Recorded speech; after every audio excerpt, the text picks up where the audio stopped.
kembali lagi sama aku Nurma.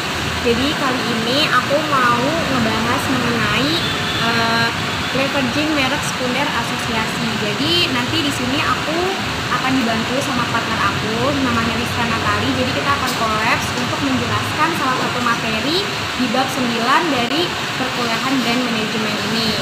Nah, di sini tujuan dari pembelajaran kita itu ada 3.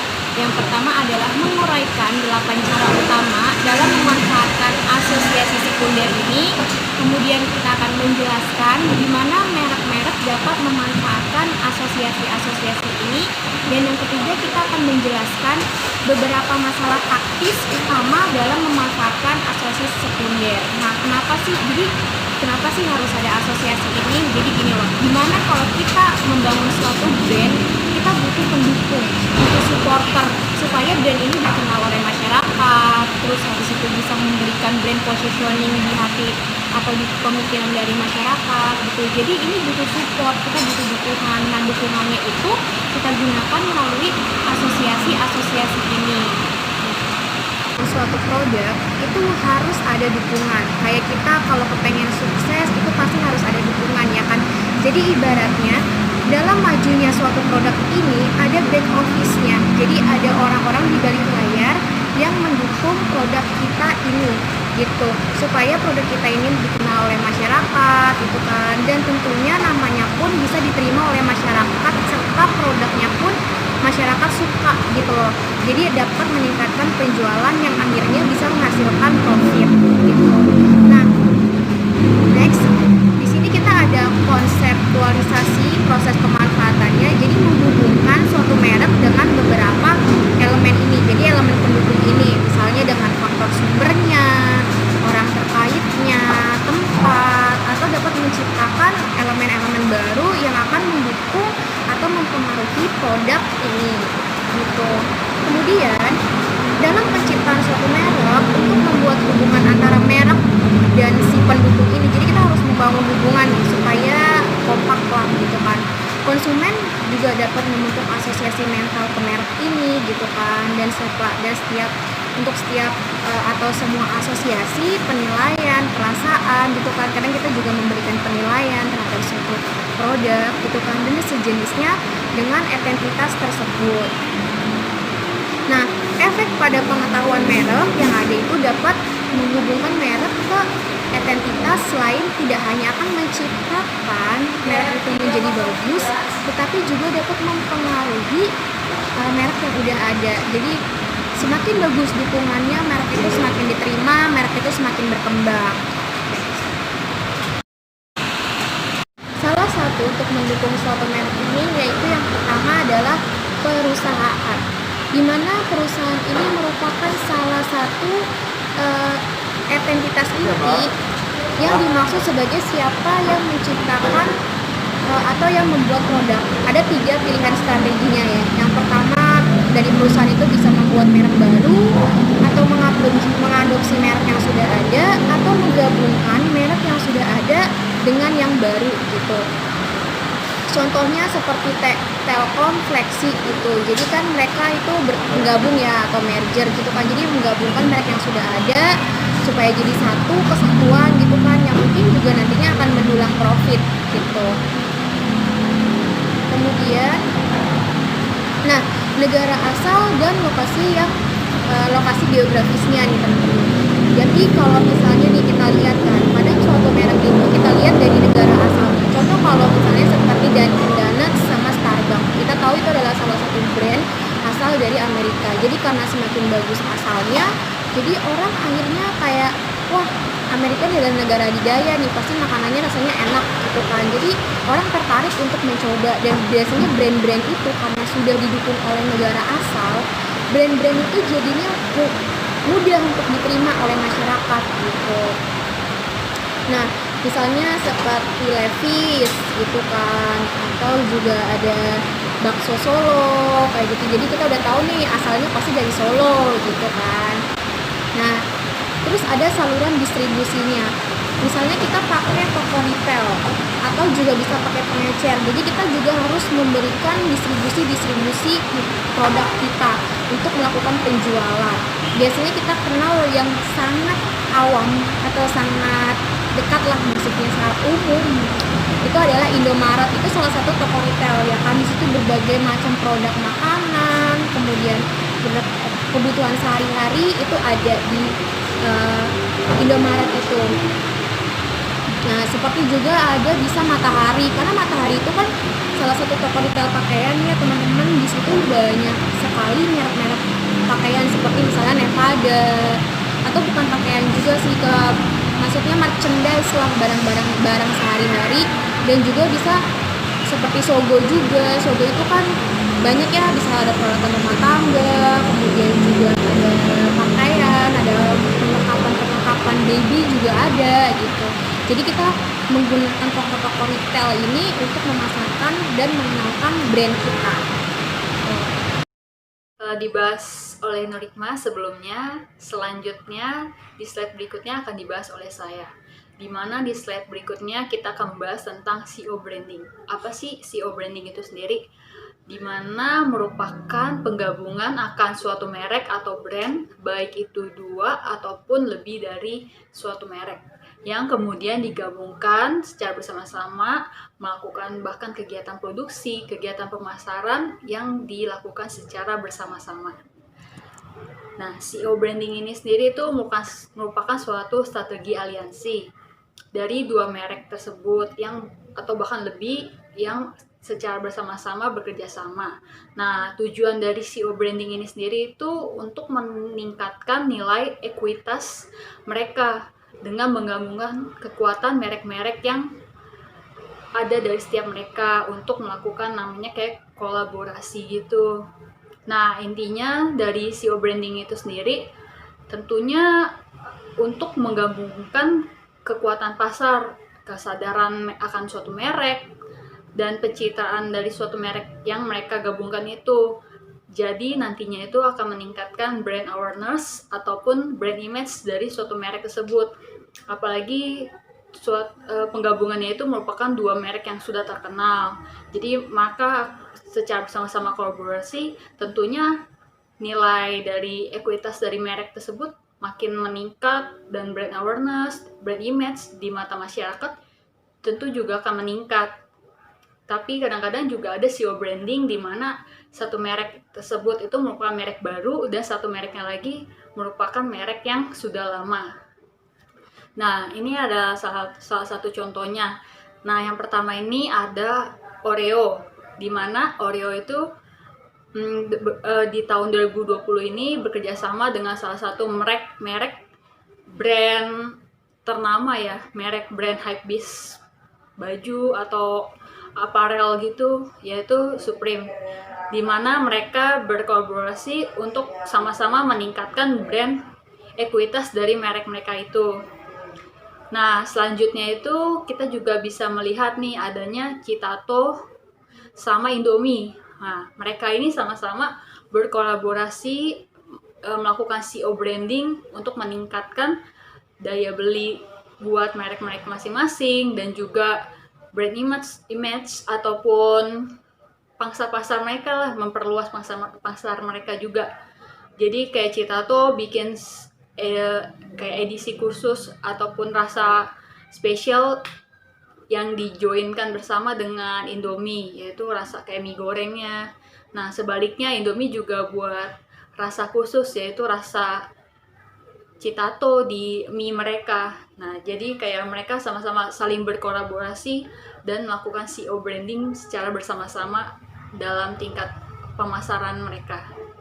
Nah, selanjutnya itu ada Flexi sama Telkom. Nah, yang ini merupakan salah satu contoh yang Telkom merupakan salah satu pemain yang sudah lama di masyarakat dan sudah hampir banyak orang kenal, dan Flexi mungkin merupakan pendatang baru atau yang masih awam lah di masyarakat. Jadi mereka secara bersama-sama melakukan kolaborasi, melakukan kerjasama, melakukan SEO branding untuk meningkatkan pangsa pasar mereka dan tentunya brand image dari brand mereka sendiri, supaya mungkin lebih banyak masyarakat yang tahu akan merek tersebut atau menciptakan produk baru yang menjual di masyarakat. Selanjutnya kita akan membahas tentang ingredients branding, di mana di ingredients branding ini sendiri merupakan komposisi dalam suatu merek. Nah, jadi yang nilai jualnya itu tuh kayak ingredients yang terdapat di produk tersebut. Nah, di mana ingredients branding itu sendiri memberikan pengaruh sekunder dalam suatu merek agar dapat lebih terkenal, mulai dari material mereka, komponen seperti parts atau bagian yang ada dari produk mereka. Jadi yang ditonjolkan itu adalah ingredients atau komposisi yang ada di produk mereka itu. Contohnya seperti produk ingredients mereka lebih menggunakan produk-produk yang alami, bahan-bahan yang tanpa pengawet mungkin, atau benar-benar natural lah. Jadi bahannya benar-benar kandungannya sangat aman untuk dikonsumsi setiap hari atau untuk anak-anak. Jadi mereka menjual nilai lebihnya di balik ingredientsnya. Contoh produknya ada di Mille Monilo. Bukannya untuk promosi, tapi Mille Monilo ini sendiri memang menjual atau mempromosikan atau mencap diri mereka sebagai kayak mie instan yang alami. Jadi mereka kayak menawarkan bahwa produk-produk mereka itu tuh merupakan produk makanan yang dibuat base berdasarkan bahan yang alami dari untuk ingredientsnya. Jadi kayak warna mie-nya itu diambil dari serat-serat atau bahan-bahan alami, contoh kayak bayam, kunyit. Jadi kayak tanpa pewarna buatan lah gitu. Terus juga mereka mencap diri mereka tidak terbebas dari MSG atau tambahan, terus juga kayak tanpa pengawet, jadi kayak aman untuk dimakan setiap hari. Jadi memang kalau kita tahu Mille Monilo ini sendiri kalau dijual di supermarket atau minimarket memang harganya lebih mahal, yaitu sekitar range 6-7 ribuan, lebih mahal daripada mie instan yang lainnya.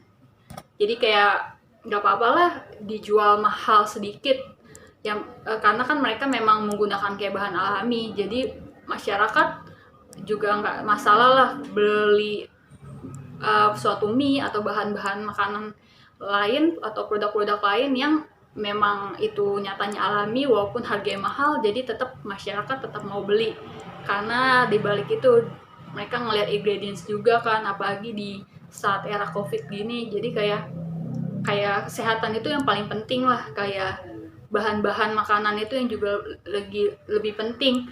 Kayak sekarang harga walaupun mahal sedikit, tetap namanya untuk menjaga imunitas atau kesehatan nggak bakal kayak kita nggak usah sampai mikir dua kali lah, tetap kita berani untuk ngeluarin uang kita. Yang penting selama bahan itu aman dan sehat untuk diri kita gitu. Ya contohnya juga ada kayak bahan-bahan sabun atau shampoo gitu yang memang base-nya dari bahan-bahan yang natural, yang aman, yang memang nggak merusak untuk kulit kita, rambut kita.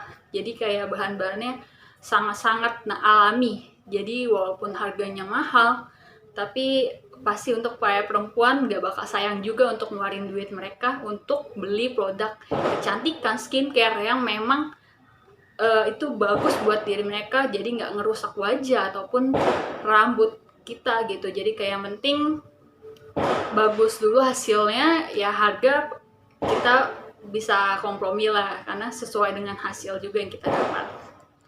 Selanjutnya kita akan membahas tentang lisensi.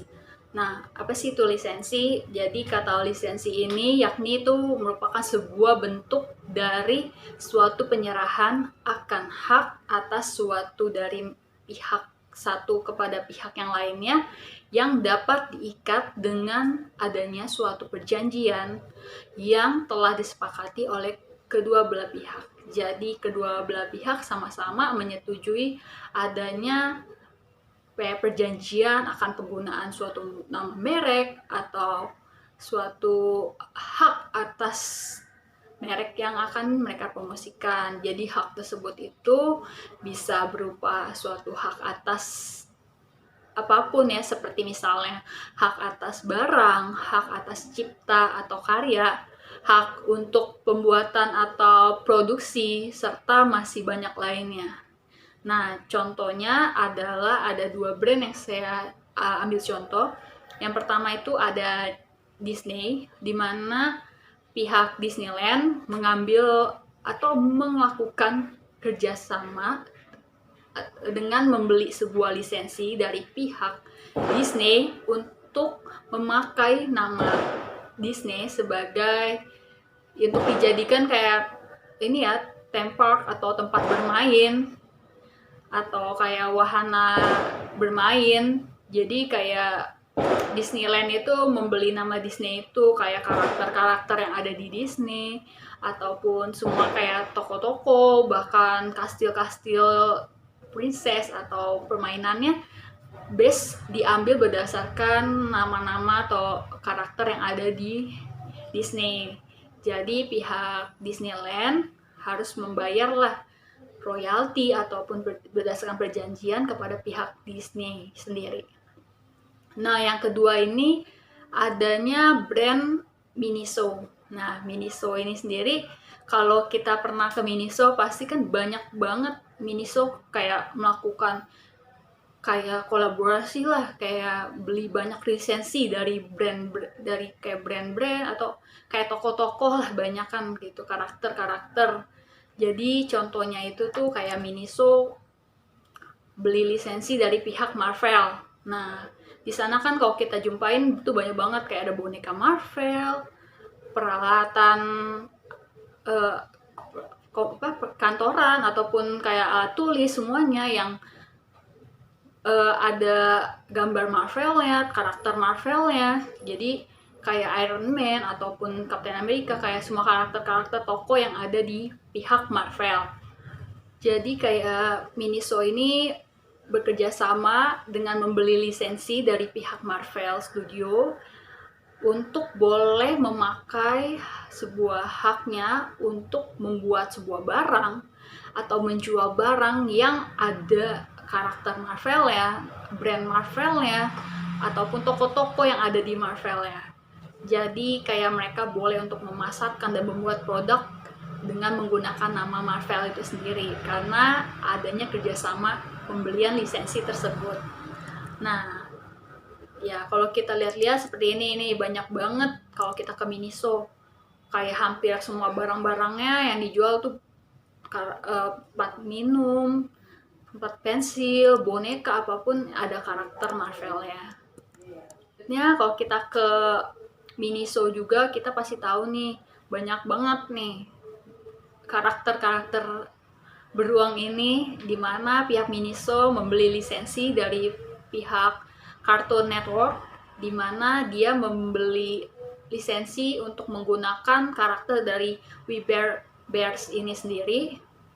Jadi kayak mereka membuat karakter, boneka-boneka, sama kayak Marvel juga, kayak botol minum, apapun alat tulis yang menggunakan karakter ini yang sudah di Miniso beli lisensinya dari pihak Cartoon Networks.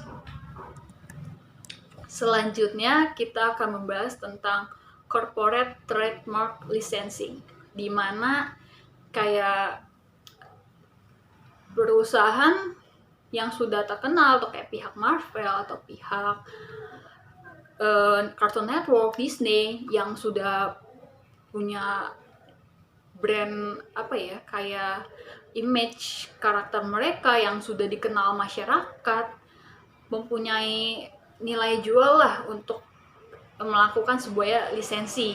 Jadi tentunya itu perusahaan itu pertama akan mendapatkan keuntungan atau profit ekstra.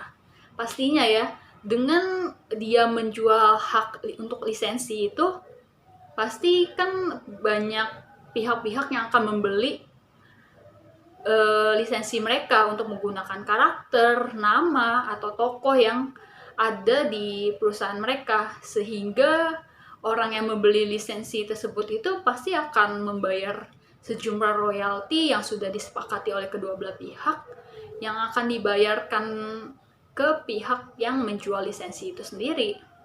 Nah, yang kedua itu tentunya lisensi itu sendiri itu sudah ada terdapat payung hukum, di mana aman ya, sudah ada kejelasan di jalur hukum itu sendiri untuk melindungi nama, logonya, atau karakter dari suatu brand atau merek.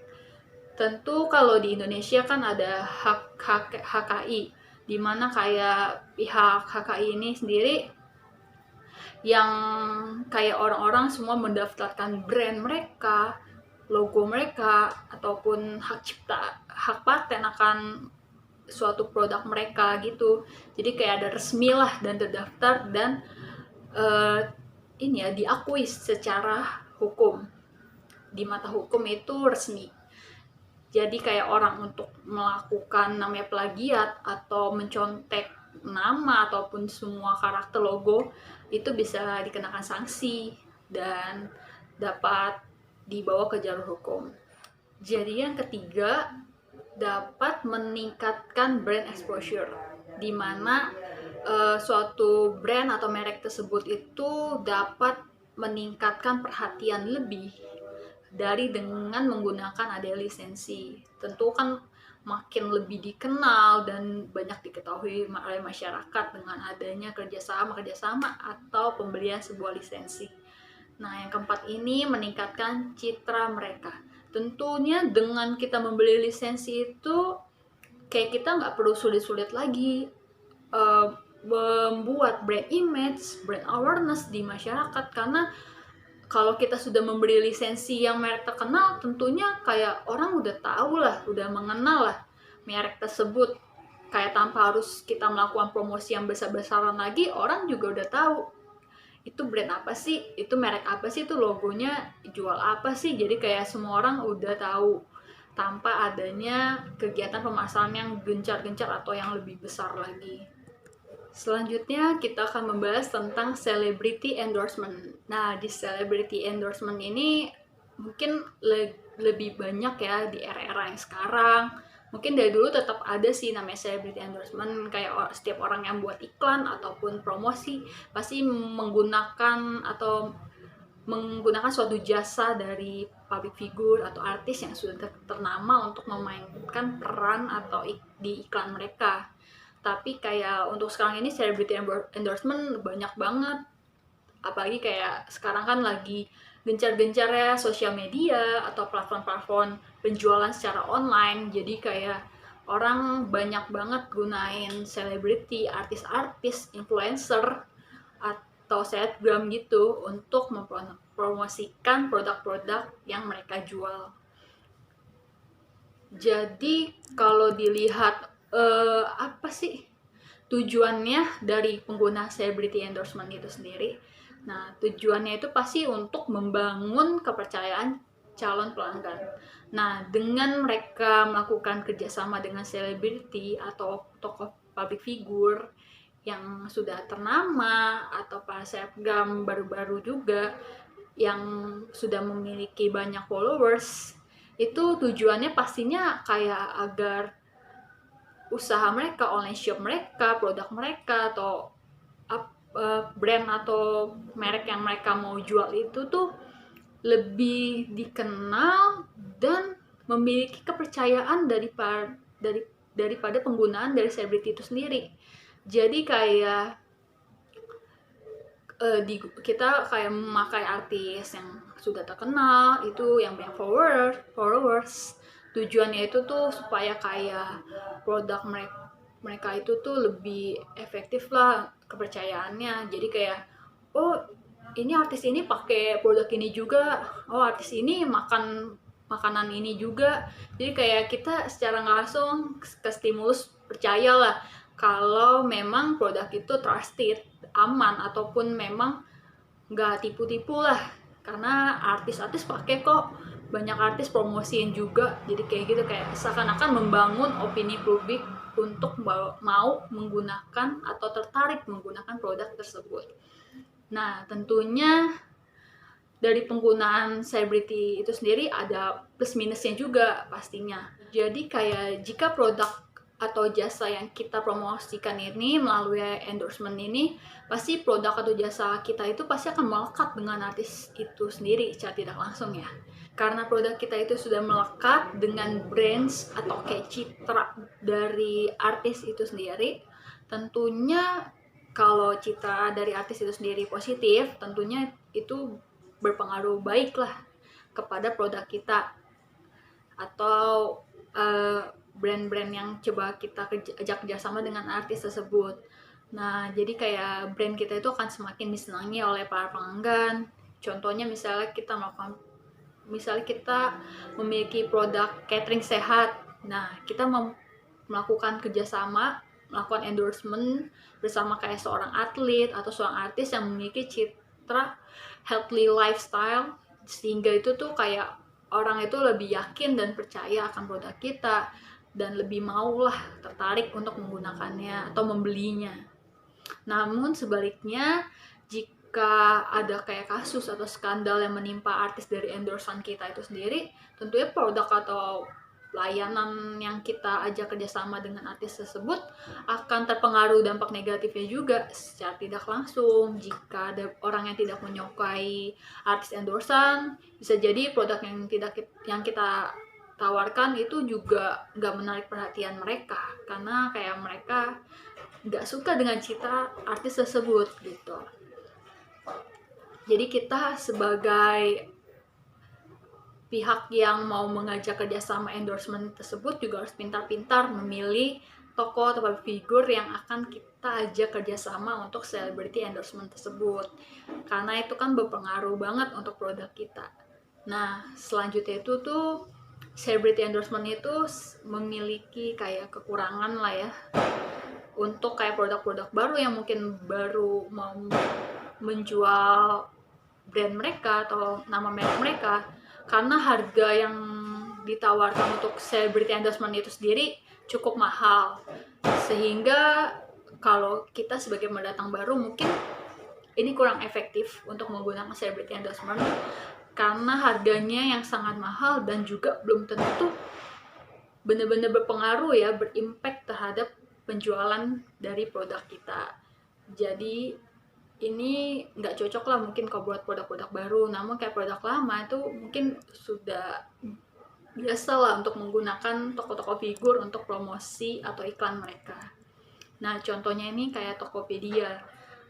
Tokopedia merupakan kayak e-commerce yang sudah besar juga di Indonesia, sehingga mungkin mereka memiliki budget lebih untuk melakukan endorsement atau iklan supaya menarik pelanggan tentunya untuk menggunakan aplikasi mereka untuk membeli suatu produk. Jadi lebih banyak yang mendownload dan menggunakan jasa dari Tokopedia itu sendiri. Selanjutnya kayak Nike sama Adidas, kayak mereka masing-masing dimana kan mereka menjual suatu apparel, produk-produk yang sepatu ataupun barang-barang yang memang identik dengan sport, dengan olahraga, sehingga kayak mereka menggunakan celebrity endorsement-nya juga toko yang atlet gitu. Kayak Nike memilih Cristiano Ronaldo untuk sebagai brand ambassador atau celebrity endorsement mereka. Kalau Adidas menggunakan Lionel Messi untuk sebagai celebrity endorsement mereka. Sehingga kan mereka memiliki citra yang positif dan terkenal lah di masyarakat, apalagi pencinta sepak bola. Nah, selanjutnya kayak Pons menggunakan kayak melakukan celebrity endorsement atau kerjasama endorse bersama dengan Maudy Ayunda, dimana Maudy Ayunda sendiri kan memiliki citra positif lah di masyarakat sebagai artis yang pintar, artis yang cantik, dan memiliki karir yang baik lah, memiliki prestasi juga di bidang pendidikan dan non pendidikan. Jadi kayak cocok lah ngajak kayak kaum muda untuk boleh menggunakan produk Pons itu sendiri. Untuk saat ini juga kayak kita banyak banget ya pilihannya untuk melakukan celebrity endorsement. Gak harus menggunakan artis atau tokoh public figure yang udah ternama, tapi kita juga bisa gunakan kayak selebgram gitu yang mungkin memang bukan artis tapi memiliki banyak followers gitu. Contohnya kayak Awkarin gitu. Atau kita juga bisa ya menggunakan YouTuber untuk mempromosikan produk kita. Contohnya kayak Tan Boy Kun itu kan terkenal identik di YouTube ya kalau dia itu food blogger. Jadi kita kalau punya produk makanan ataupun mempromosikan makanan bisa menggunakan jasa dia gitu. Kayak sekarang lebih banyak pilihan public figurnya lah. Selanjutnya ini adalah events. Nah, events atau sebuah acara ini itu merupakan sebuah aktivitas untuk mendukung suatu acara. Aktivitas atau orang atau sebuah organisasi secara finansial atau melalui penyediaan sebuah produk dan sebuah layanan juga. Nah, dimana kayak events ini sendiri kayak semacam sponsor lah dari dibalik sebuah acara ataupun sebuah kegiatan gitu. Dimana saya mengambil contoh, misalnya kayak contoh sponsor event olahraga gitu, kayak mungkin kalau sebuah olahraga banyak disponsori kayak seperti minuman berenergi, kayak minuman yang kayak air putih bahkan, atau minuman-minuman yang menaikkan stamina, menjaga ion tubuh gitulah misalnya. Misalnya kayak untuk sponsor event e-sport kayak lomba-lomba gaming gitu kan, mungkin sponsornya identik dengan yang menggunakan PC kayak komputer, kayak lebih ke produk-produk elektronik lah yang menjadi sponsor mereka gitu. Karena kan kayak kita sebagai pemilik brand ataupun pengusaha gitu dari suatu merek, tentu kita kan harus mencari event yang pas juga untuk kegiatan promosi dari produk kita yang sesuai lah kalau bisa. Selanjutnya bisa dilihat di gambar berikut.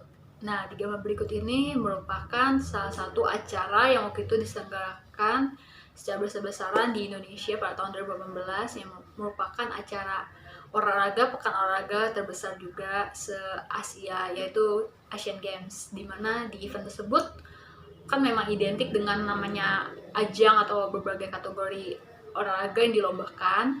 Nah, salah satu sponsornya itu adalah Pocari Sweat. Jadi kayak pas dan cocok lah brand si Pocari Sweat itu menjadi sponsor dari event olahraga itu sendiri. Nah, karena kan Pocari Sweat itu kan yang kita tahu lah, dia kayak semacam minuman yang pas untuk menggantikan ion tubuh, kayak menghilangkan dahaga atau memang menambah stamina lah untuk para atlet lah yang melakukan kegiatan pekan olahraga tersebut. Nah, selanjutnya ini nih misalnya di event e-sport, di mana event e-sport ini merupakan kayak lomba gaming gitulah yang diselenggarakan mungkin seluruh negara di Asia, di mana lomba e-sport itu sendiri misalnya di Indonesia misalnya kayak event lomba game Mobile Legends kita sebut aja, kayak MPL mereka itu atau event lomba mereka itu kayak disponsorin misalnya waktu itu sama Realme, kayak ya, misalnya Realme waktu itu mensponsori event MPL atau Mobile Legend game, lomba game gitu, kayak pas lah kayak para atlet dari e-sport itu sendiri kan menggunakan handphone lah untuk melakukan kegiatan lomba tersebut. Kayak Realme itu menjual atau mensponsori tersebut dengan tujuan kayak para pemain game atau pecinta game itu mau untuk percaya bahwa brand Realme ini tuh cocok loh untuk kita-kita yang hobi main game, karena kayak daya tahan baterainya kuat atau kayak grafik gamenya itu yang dihasilkan dari handphone tersebut itu bagus. Jadi kayak secara tidak langsung kayak Realme itu tuh dengan mensponsori event e-sport itu sendiri ada tujuannya untuk supaya brand mereka itu tuh lebih dikenal lah di kalangan para pecinta gaming gitu. Yang selanjutnya itu adalah third party research, dimana di third party research ini sendiri itu merupakan kayak sumber ketiga. Nah, apa sih kayak sumber ketiga itu? Nah, sumber ketiga itu merupakan menyatakan bahwa diri mereka itu sebagai pihak yang netral. Jadi kayak mereka menyebutkan bahwa diri mereka itu adalah sebagai pihak yang netral, dimana kayak pihak mereka itu merupakan pihak yang independen, yang mungkin tidak dipengaruhi atau tidak mau mempengaruhi siapapun. Ya, yang tidak akan mempengaruhi suatu kayak konsumen, nggak suatu keputusan kayak untuk dalam membeli atau mengambil keputusan akan suatu produk atau keputusan apapun lah gitu. Jadi kayak mereka bener-bener menyatakan mereka, oh aku pihak yang netral loh, tidak ada niat atau something lah untuk mempengaruhi para opini atau pendapat dari para konsumen atau masyarakat.